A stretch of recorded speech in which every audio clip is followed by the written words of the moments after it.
चलो, kinetic theory of gases and radiation शुरू करते हैं। लंबा चैप्टर है, बड़ा चैप्टर है, 7 मार्क्स का चैप्टर है और बहुत लोग कहते हैं कि थोड़ा सा हार्ड चैप्टर है। बिल्कुल भी हार्ड नहीं है। वीडियो को लास्ट तक देख लीजिए, बहुत अच्छे से हो जाएगा। बोर्ड्स के लिए मैं अच्छे से करवा दूंगा। न्यूमेरिकल्स के लिए हम 2-3 दिन में अच्छी सी एक सीरीज लॉन्च करने वाले हैं। हर रोज शाम को हम न्यूमेरिकल्स के बारे में भी डिस्कशन करने वाले हैं, तो चैनल पे बने रहिए और सारे वीडियोस को अच्छे से देखते रहिए। आपका बोर्ड्स मैं बहुत ही अच्छे से करवा रहा हूँ।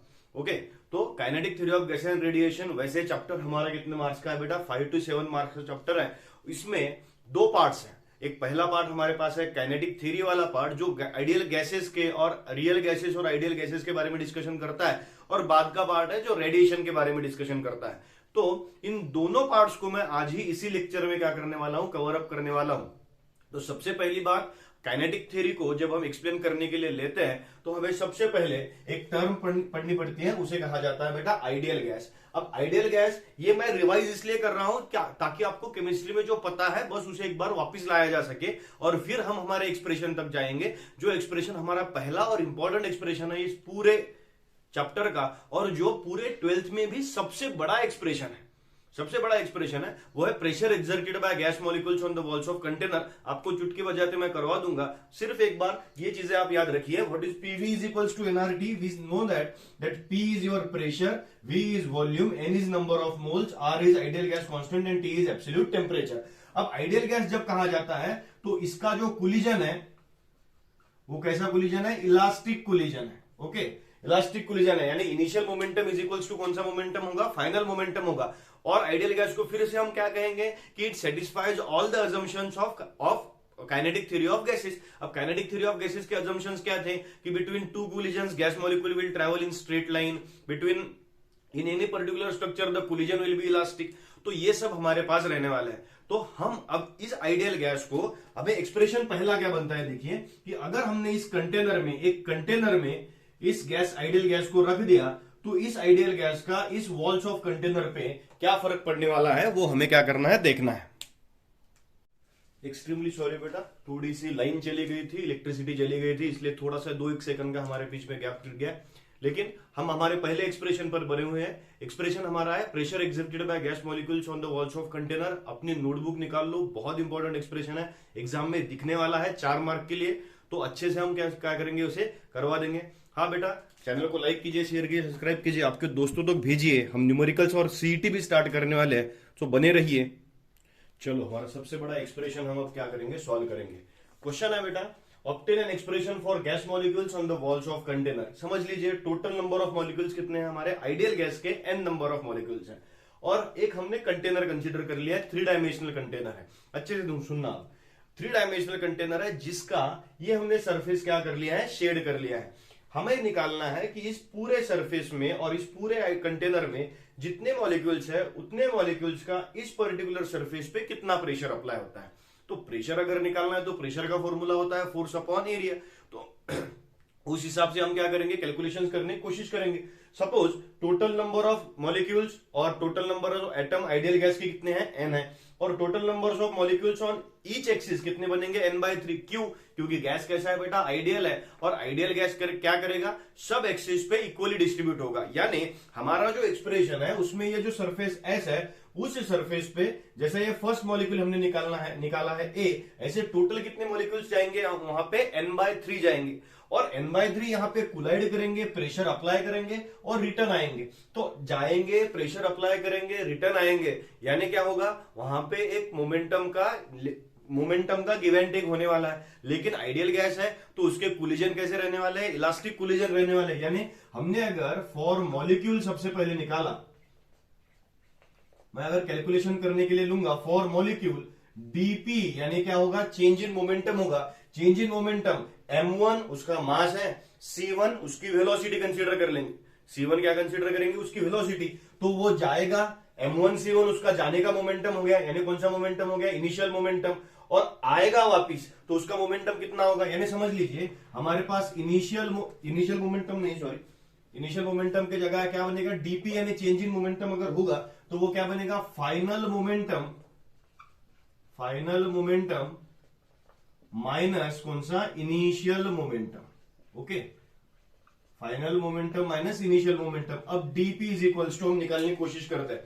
चलो डीपी माइनस इनिशियल मोमेंटम कितना है m1 c1। अब वो बेटा लग के वापिस आने वाला है, यानी उसकी डायरेक्शन क्या होने वाली है, चेंज होने वाली है। तो फाइनल मोमेंटम एग्जैक्टली कितना होगा, माइनस m1c1। क्यों माइनस m1c1, ये इंपॉर्टेंट है। क्यों माइनस m1c1, क्योंकि उसकी डायरेक्शन क्या हो गई, चेंज हो गई। और डायरेक्शन चेंज होने के साथ साथ उसका क्या नहीं चेंज हुआ, मोमेंटम चेंज नहीं हुआ, क्योंकि कोलिजन कैसा था, इलास्टिक कोलिजन था।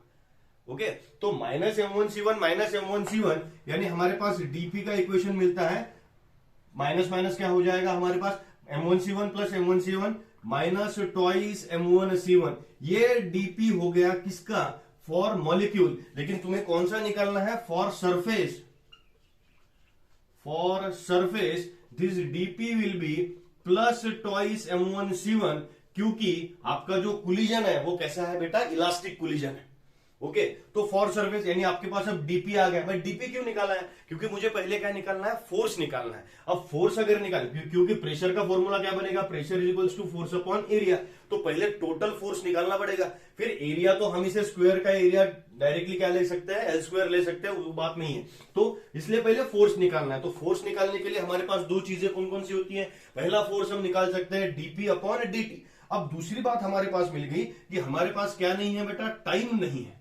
ओके, तो टाइम की टर्म भी हम निकालेंगे। कैसे, हमारे पास फॉर्मूला होता है, देखिए कितना easy formula, speed is equals to distance upon time. अब speed is equals to distance upon time हम लिखेंगे तो स्पीड कितना है हमारे पास, पार्टिकल का c1 है स्पीड। डिस्टेंस कितना ट्रेवल किया है, यहां से पार्टिकल निकला s तक गया l, वहां से वापिस आया कितना l, यानी l प्लस l कितना है हमारे पास, twice l upon t as it is बनेगा।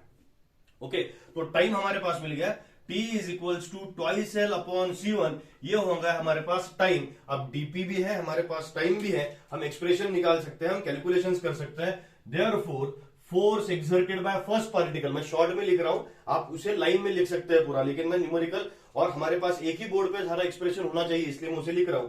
F1 will be force exerted by कितना particle, first particle. F1 will be dp upon t, rate of change of momentum with respect to time. Therefore F1 will be dp क्या है हमारे पास, twice m1c1 upon twice l upon c1। c1 numerator को जाएगा, उसका square हो जाएगा, 2 क्या हो जाएंगे, कैंसिल। देयरफॉर हमारे पास क्या मिल गया, m1c1 स्क्वायर अपॉन क्या मिल गया, l। ये F1 हो गया। F1 दिख रहा है ना, एक बार मैं देख लेता हूं अच्छे से, हाँ दिख ही रहा है। तो F1 हमारे पास बन गया। अब हमारे पास अगर F1 बन गया है बेटा, तो ऐसे कितने टोटल नंबर ऑफ मॉलिक्यूल्स है, n/3 नंबर ऑफ मॉलिक्यूल्स है। तो n/3 अगर होगा तो हम टोटल फोर्स लिखने की कोशिश करते हैं। Total force that is F is equals to क्या बनेगा, F1 प्लस F2, ऐसा कहां तक, प्लस F n/3 तक। अब कैलकुलेट करने के लिए F is equals to, F1 की वैल्यू कितनी हो गई, m1c1 square upon l plus m2c2 square upon l। अब 2 कहां तक चला गया, mn/3 cn/3 स्क्वायर अपॉन क्या बनेगा, l।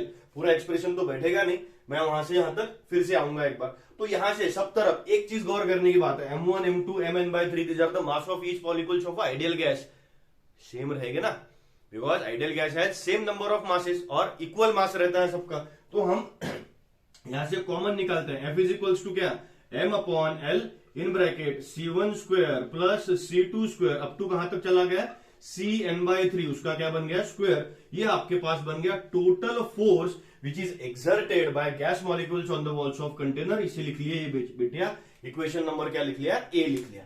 अब यहां पे एक मेजर प्रॉब्लम मेरे सामने है, क्यों कि ये जो C हमने यूज की है वो C हमारी नॉर्मल वेलोसिटी है। वो नॉर्मल वेलोसिटी तो चलेगी नहीं, उसे कहां पे कन्वर्ट करना पड़ेगा, आरएमएस वेलोसिटी में कन्वर्ट करना पड़ेगा। तो आरएमएस वेलोसिटी आप सबको पता है, कंसीडर कर लेंगे। आरएमएस वेलोसिटी क्या होगी, रूट मीन स्क्वायर वेलोसिटी, जिसे लिखते हैं cn/3, उसका क्या लेंगे हम, बार लेंगे।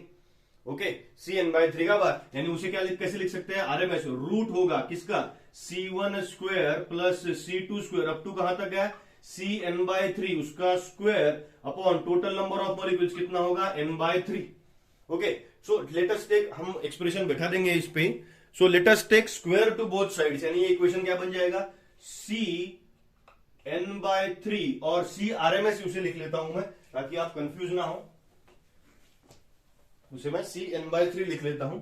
CRMS उसका स्क्वायर इज इक्वल टू इसका स्क्वायर रूट चला जाएगा, C1 square plus C2 square up to कहां तक बना, CN/3 स्क्वायर अपॉन क्या बन गया, N/3, दिख रहा है ना, अपॉन N/3। ओके, अब हम क्या करेंगे, ये डिनोमिनेटर के N/3 यहां पे चले जाएंगे मल्टीप्लीकेशन को, और ये इक्वेशन हमारे पास बन जाएगा N/3 इंटू CRMS का स्क्वायर इज इक्वल्स टू क्या, C1 square plus C2 square up to CN/3 का स्क्वायर। अब इक्वेशन ए के इस ब्रैकेट में हम क्या कर सकते हैं, सब्स्टिट्यूशन कर सकते हैं, तो हमारा फोर्स बन जाता है बेटा properly in terms of RMS, F is equals to M/L into इस पूरे टर्म के जगह ये लिखेंगे N/3 इंटू CRMS उसका क्या बन गया, स्क्वायर बन गया। यहां पे फोर्स हमारे पास कंप्लीट आ गया, इन टर्म्स ऑफ RMS वेलोसिटी भी बन गया। ओके, अब हर एक टर्म को अच्छे से देख लीजिए। M is mass of each molecule, capital N number of molecules, यानी M इंटू N क्या हो जाएगा, mass of gas, total multiplication हम कर लेंगे। L is the length, 3 is the constant, CRMS is the RMS velocity of a gas. अब हमारे पास प्रेशर अगर निकालना है, so pressure can be calculated as pressure is equals to P is equals to F upon A, it is force per unit area. Force तो आपके पास है, area क्या हो जाएगा, अगर स्क्वायर हम एक सरफेस का साइड हम क्या करेंगे, स्क्वायर कंसीडर कर लेंगे, तो स्क्वायर का एरिया क्या होता है, L स्क्वायर होता है। तो फोर्स का फॉर्मूला डाल देंगे M/L into N/3 into CRMS का स्क्वायर मल्टीप्लाइड बाय एरिया क्या लिख लिया, 1/L square. L square into L क्या हो जाएगा, L cube, mass into number of moles, यानी कैपिटल M लिख लेंगे हम, mass of complete gas, therefore P is equals to capital M/L cube into 1/3 into CRMS का स्क्वायर। L क्यूब यानी क्या लिख सकते हैं बेटा, हम वॉल्यूम लिख सकते हैं ना, वॉल्यूम। तो हमारे पास प्रेशर आ गया, प्रेशर इज इक्वल्स टू 1/3 मैंने सामने लिख लिया, M/V that is mass upon volume into CRMS का स्क्वायर। अब मास अपॉन वॉल्यूम क्या लिख सकते हैं आप, डेंसिटी लिख सकते हैं, आया। तो डेंसिटी अगर आपने लिख ली तो 1/3 यानी प्रेशर का फॉर्मूला हमारे पास लिख सकते हैं हम, that P is equals to 1/3 rho into CRMS का square. This is the expression for pressure exerted by gas molecules on the walls of container. कोई भी मेथड दूसरी इस मेथड से ज्यादा हार्ड मेथड आएगी आपके पास, ये आपके पास सबसे इजीएस्ट मेथड है, आपके सामने मैंने बना दी है। ये बहुत ही इंपॉर्टेंट एक्सप्रेशन है kinetic theory of gases and radiation में। जो काइनेटिक थ्योरी हम पढ़ते हैं बेटा, उसका ये सबसे इंपॉर्टेंट एक्सप्रेशन है, क्योंकि बाकी जो दोनों एक्सप्रेशन है, यानी जो हमारा CRMS का एक्सप्रेशन है और जो हमारा काइनेटिक थ्योरी का एक्सप्रेशन है, वो सारा एक्सप्रेशन कहां पे डिपेंडेंट है, यहीं पे डिपेंडेंट है। यहां से हम सब प्रूव कर सकते हैं, अगले इसमें हम सब प्रूव करके देखेंगे। ओके, तो ये बहुत इजी और ये बहुत इंपॉर्टेंट स्ट्रक्चर है। This is the expression for pressure exerted by gas molecules on the walls of container in terms of ideal gas, आपके सामने है। अब मैं अगले एक्सप्रेशंस की तरफ चलता हूं, आपको समझ में आ गया होगा तो नीचे लाइक बटन दबा दीजिए बेटा, मैं आगे बढ़ता हूं तब तक। चलो, एक और एक्सप्रेशन है जो बहुत बार देखा गया है, show that CRMS is equals to square root of absolute temperature or is directly proportional to square root of absolute temperature, या C is equals to under root thrice RT upon M। ये expression भी हमें 2 mark के लिए बहुत ज्यादा बार exam में आ चुका है, बहुत ही इजी एक्सप्रेशन है बेटा। इसे प्रूव करने के लिए हम प्रेशर फॉर्मूला कंसीडर करेंगे। प्रेशर इज इक्वल्स टू क्या बना, 1/3 रो C स्क्वायर, 1/3 रो C स्क्वायर CRMS का स्क्वायर। अब हमें क्या लिखना है, pressure is equals to 1/3 rho के बजाय हम क्या लिखेंगे, मास अपॉन वॉल्यूम इंटू CRMS, उसका क्या बन गया, स्क्वायर बन गया। थ्राइस भी अगर इधर चले गए तो हमारे पास इक्वेशन बनेगा thrice PV is equals to क्या बना, MC/RMS का क्या हो गया, स्क्वायर। अब M कहां चला जाएगा, हमारे पास डिनोमिनेटर में अगर चला गया तो CRMS का square is equals to thrice PV upon M। अगर यहां तक अब बिल्कुल कुछ भी नहीं ज्यादा किया है हमने, थ्राइस PV के बजाय, but we can say that PV is equals to nRT and N is equals to 1। क्यों, कौन सा गैस है, आइडियल गैस है। तो आइडियल गैस अगर है तो CRMS का square is equals to thrice RT upon M। आ गया, दिख रहा है ना नीचे, ओके है जगह हमारे पास, थ्राइस RT अपॉन M, यानी C इज इक्वल्स टू हमारे पास क्या मिल जाएगा, under root thrice RT upon M, यानी C is directly proportional to square root of T, because 3 is constant, R is constant, M is constant, तीनों term कैसे हैं, कांस्टेंट है। So C is directly proportional to T। कितने mark के लिए question repeat है, बहुत ज्यादा बार, कितने मार्क, 2 मार्क के लिए। ओके, तो ये एक इंपॉर्टेंट क्वेश्चन है, कभी कभी आ जाता है, हम सब एक्सप्रेशंस देखें। अब कभी कभी आ जाता है prove Boyle's law on the basis of pressure exerted by gas molecules on the walls of container. अब बॉयल्स लॉ ये भी कोई प्रूव करने की चीज है, फिर भी एक बार देख लेते हैं। बॉयल्स लॉ क्या कहता है, P is equals to 1/3 rho C square. ये मैंने कौन सा फॉर्मूला ले लिया, प्रेशर फॉर्मूला ले लिया। अब यहाँ पे हम वही फॉर्मूला लिखेंगे, P इज इक्वल्स टू क्या, 1/3 रो के बजाय mass upon volume into C square. अब यहाँ पे pressure is inversely proportional to volume, ये तो सीधे सीधे ही प्रूव हो चुका है। क्यों, बिकॉज 3 कांस्टेंट है, m कांस्टेंट है, आरएमएस वेलोसिटी भी क्या होती है, कांस्टेंट होती है, तो ये टर्म भी आपके पास प्रूव होगी, बॉयल्स लॉ प्रूव हो गया।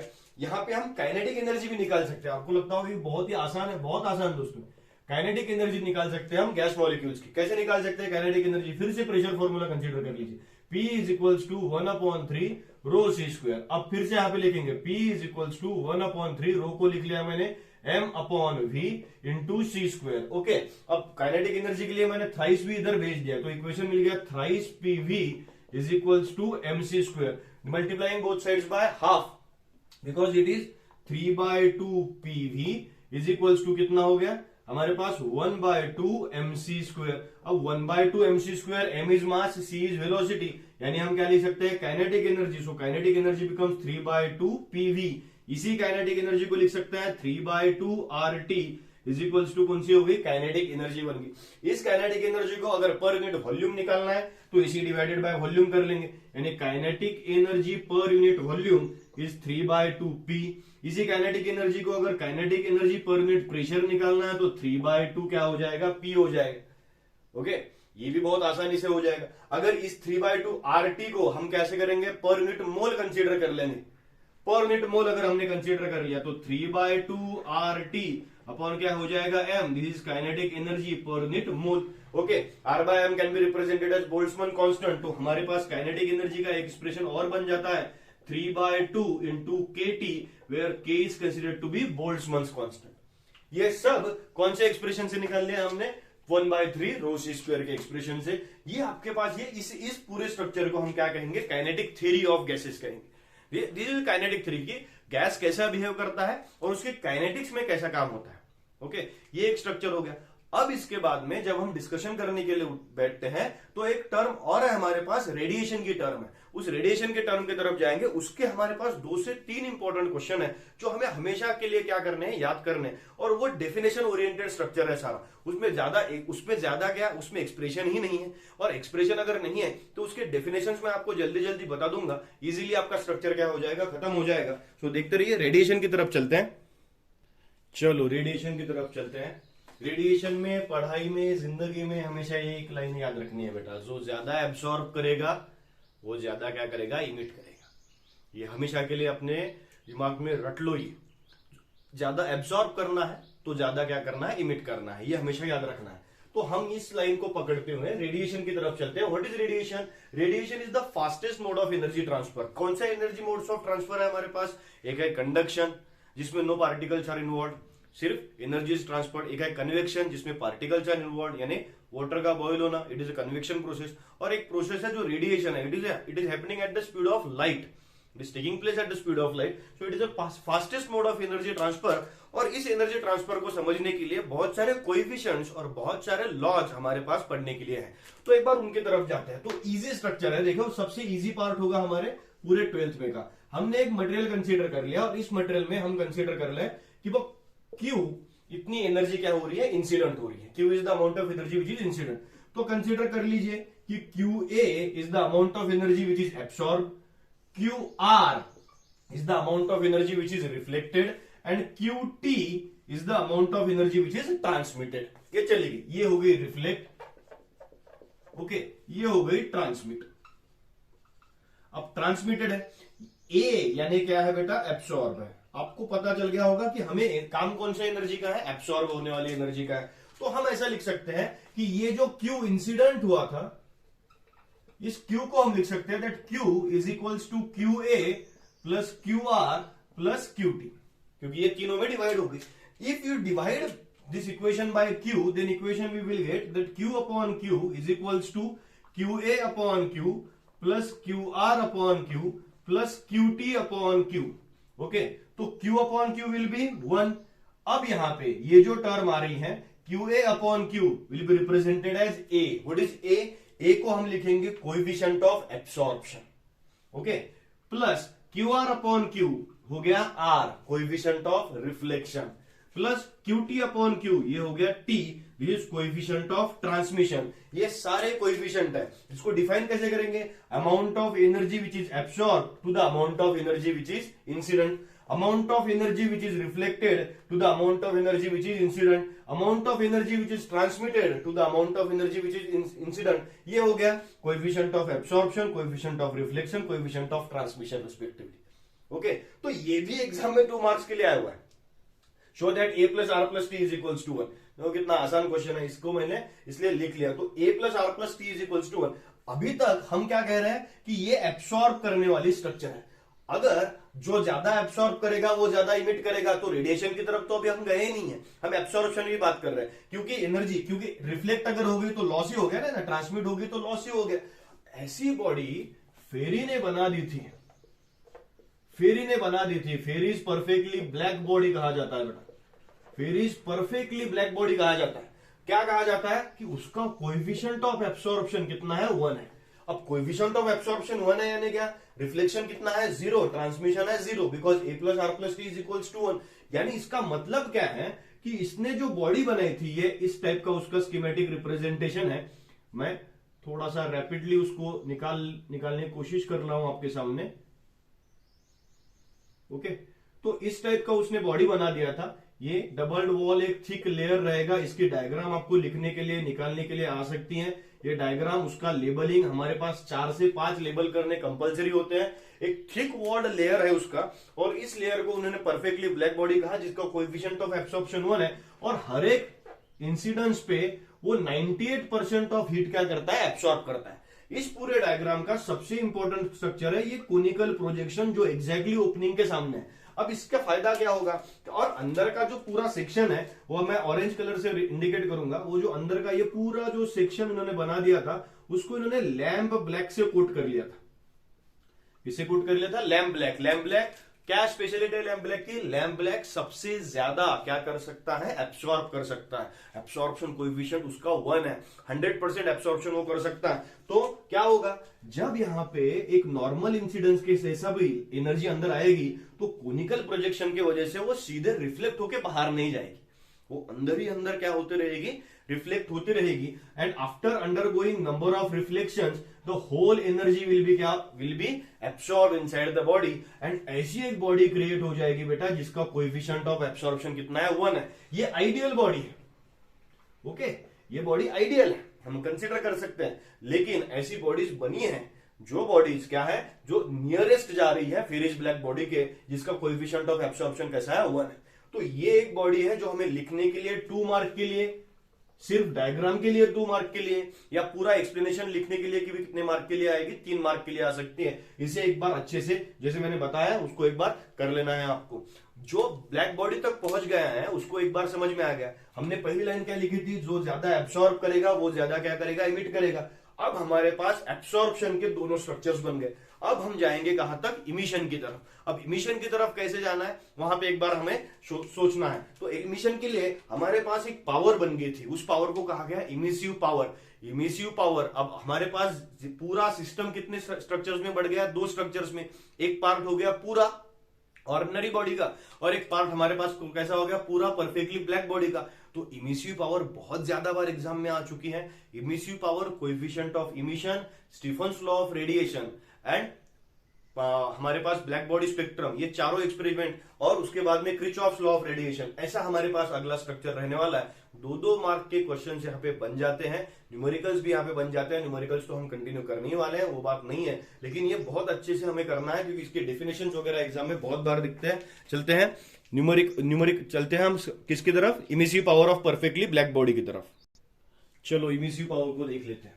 क्या है इमिसिव पावर? डेफिनेशन बहुत अच्छे से मैंने लिख ली है. क्या है? It is amount of energy radiated per unit time per unit area. यानी हम उसे अगर एक्सप्रेशन में लिखने की कोशिश करें, if E it is considered to be for ordinary body, so it is amount of energy which is radiated per unit time per unit area, Q upon AT. Okay, अब ब्लैक बॉडी क्या करेगी? EB का हम लिख लेंगे, तो Q upon AT. Formula दोनों तरफ सेम ही रहेगा. बस emissive power of black body हमेशा के लिए कैसी रहेगी, ज्यादा रहेगी किससे, emissive power of ordinary body से। क्यों? क्योंकि ब्लैक बॉडी ने क्या किया है, एब्जॉर्ब कैसे किया है, ज्यादा किया है। जो ज्यादा एब्जॉर्ब करेगा वो ज्यादा क्या कर लेगा, इमिट कर लेगा। तो emissive power of ordinary body, emissive power of perfectly black body, इसका यूनिट भी अच्छे से देखना है बेटा। अगर हमें यूनिट निकालना है Q अपॉन AT, तो यूनिट Q का क्या बन जाएगा, एनर्जी है, ये एनर्जी का यूनिट है जूल, अपॉन एरिया का यूनिट है हमारे पास मीटर स्क्वायर, और टाइम का यूनिट है हमारे पास सेकंड। कभी कभी जूल पर सेकंड को वैट भी लिखा जाता है, वैट पर मीटर स्क्वायर। ये ऑड यूनिट है, ये अगर दिख गया तो कंफ्यूज नहीं होना है। ओके, जूल पर सेकंड यानी वो एनर्जी अपॉन टाइम के हिसाब से पावर का यूनिट लगा लेते हैं, तो वैट पर मीटर स्क्वायर, इससे कंफ्यूज नहीं होना है। कौन सी पावर देख ली, इमिसिव पावर। इमिसिव पावर दोनों देखी है, एक कौन सी बॉडी देखी आपने, emissive power of ordinary body, एक कौन सी बॉडी है, emissive power of perfectly black body. अगर इन दोनों का रेशो लिया जाए तो एक कांस्टेंट बनता है, उसे कहा जाता है coefficient of emission. Okay, coefficient of emission हमारे पास ये हमेशा के लिए आता रहेगा, और इस कोएफिशिएंट ऑफ इमिशन को हम कैलकुलेट करेंगे, that E upon EB is your coefficient of emission. E upon EB क्या आ गया हमारा, coefficient of emission. This is the power by which any body will emit. So black body अगर रहेगी तो उसका कोएफिशिएंट ऑफ एब्सॉर्प्शन कितना था, 1 था, तो उसका कोएफिशिएंट ऑफ इमिशन भी कितना रहेगा, 1 रहेगा। और बाकी सब बॉडीज के लिए ऑर्डिनरी बॉडी अगर रहेगी तो सबका कोएफिशिएंट ऑफ इमिशन ऑलवेज कैसा रहेगा, लेस देन 1 रहेगा। हमेशा याद रखना है, कोएफिशिएंट ऑफ इमिशन दोनों का यूनिटलेस क्वांटिटी रहेगी। और ये coefficient of emission it is the ratio of emissive power of ordinary body to the emissive power of perfectly black body. Okay, तो ये हमारे पास एक और कोएफिशिएंट आ गया। अब टोटल कोएफिशिएंट कितने बन गए, 4। एक कोएफिशिएंट कौन सा है आपके पास, एक कोएफिशिएंट आपके पास है सबसे पहला coefficient of absorption, coefficient of reflection, coefficient of transmission. ये हो गया हमारे पास कोएफिशिएंट ऑफ इमिशन। दो बॉडीज को हम एक बार और मैं आपको बता देता हूं, आपको एग्जाम में नहीं आता है फिर भी पता होना चाहिए। डायथर्मनस कहते हैं और अथर्मनस कहते हैं। अब डायथर्मनस यानी क्या, जिससे हीट क्या हो जाएगी बेटा, पास हो जाएगी, हीट ट्रांसमिट हो जाएगी, ऐसे बॉडी को हम क्या कहेंगे, डायथर्मनस बॉडी कहेंगे। और जिससे हीट क्या होगी, पास नहीं होगी, ट्रांसमिट नहीं होगी, तो ऐसी बॉडी को हम क्या कहेंगे, अथर्मनस कहेंगे। ओके, तो ये दो बॉडीज ध्यान में रखिए। आगे हम चलते हैं, हम एक स्पेक्ट्रम की तरफ जाएंगे जो मेरे हिसाब से इस बार एग्जाम में बहुत इंपॉर्टेंट और बहुत ही स्ट्रक्चरल में आने वाला है। इस स्ट्रक्चर को कहा जाता है ब्लैक बॉडी स्पेक्ट्रम। हमें इसके अजम्पशंस भी लिखने होते हैं, ये बहुत इंपॉर्टेंट टर्म है बेटा। मैंने आपके सामने ग्राफ निकाला है, जिस ग्राफ के एक्स एक्सिस पे वेवलेंथ है और वाई एक्सिस पे रेडिएंट पावर है। अच्छे से एक बार देख लीजिए। सबसे पहली बात, as wavelength increases radiant power और the area under the curve it becomes such like that, और the peak shifts toward this. यहां पे एक लॉ हमें मिल जाता है जिसे विंस डिस्प्लेसमेंट लॉ कहा जाता है। विंस डिस्प्लेसमेंट लॉ जो कहता है lambda m is inversely proportional to temperature. यहां पे टेम्परेचर भी बहुत ज्यादा इंपॉर्टेंट है। देखिए लैम्डा एम यानी मैक्सिमम वेवलेंथ, ये पीक, ये पीक, ये पीक, ये पीक अगर हम कंसीडर कर लेंगे तो मैक्सिमम एनर्जी का जो पोजीशन है it is inversely proportional to temperature. यानी जहां पे टेम्परेचर अगर बढ़ गया तो लैम्डा एम कहां पे आ जाएगा, जल्दी आ जाएगा। यानी यहां पे आ गया वेवलेंथ, इसका टेम्परेचर था 300, यहां पे मैक्सिमम वेवलेंथ आ गई, ये एक मैक्सिमम वेवलेंथ आ गई, ये एक मैक्सिमम वेवलेंथ आ गई। सबसे कम मैक्सिमम वेवलेंथ कब अटेन की है, जब टेम्परेचर कैसा है, सबसे ज्यादा है। ओके, तो ये सबसे इंपॉर्टेंट इसका एक्सप्रेशन है, इसे विंस डिस्प्लेसमेंट लॉ कहा जाता है, याद रखिए हमेशा। और यहां पे एक कांस्टेंट भी बन गया था, lambda m is equals to B upon T. इस बी को स्मॉल बी भी लिखते हैं कभी कभी, तो इस बी को कहा जाता है बेटा विंस कांस्टेंट। ओके, तो ये हमारे पास है ब्लैक बॉडी स्पेक्ट्रम, उसका expression and wins displacement law. It is very very important law regarding the 2022 examinations. इसको एक बार पढ़ लेना बहुत अच्छे से, जो मैंने बताया उसे एक बार क्या कर लीजिए, रिपीट कर लीजिए। अब दो इंपॉर्टेंट लॉ रह गए।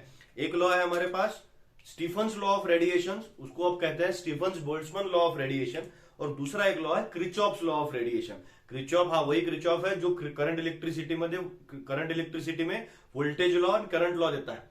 ओके, तो Kirchhoff's law of radiation and हमारे पास अगला बचा है Stefan Boltzmann law of radiation. Kirchhoff's का हमारे पास जो प्रूफ है वो प्रूफ निग्लेक्ट हो चुका है, तो हम कैसे हम उसका सिर्फ क्या करेंगे, स्टेटमेंट कंसीडर करेंगे। और दूसरा हमारे पास है Stefan Boltzmann law of radiation, वो हो गया कि हम इसे क्या कर लेंगे, कंक्लूड कर लेंगे। अगली बार पढ़ते हैं,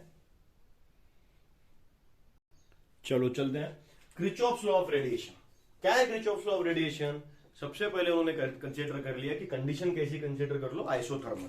व्हाट इज आइसोथर्मल कंडीशन?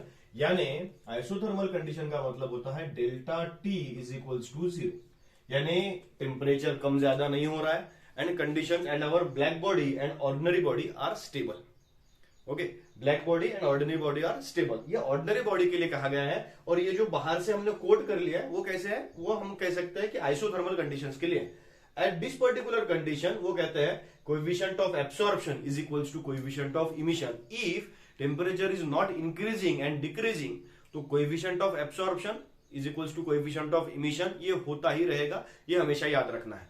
दूसरा, इसके साथ ही जो लॉ हम पढ़ते हैं वो लॉ होता है बेटा स्टीफन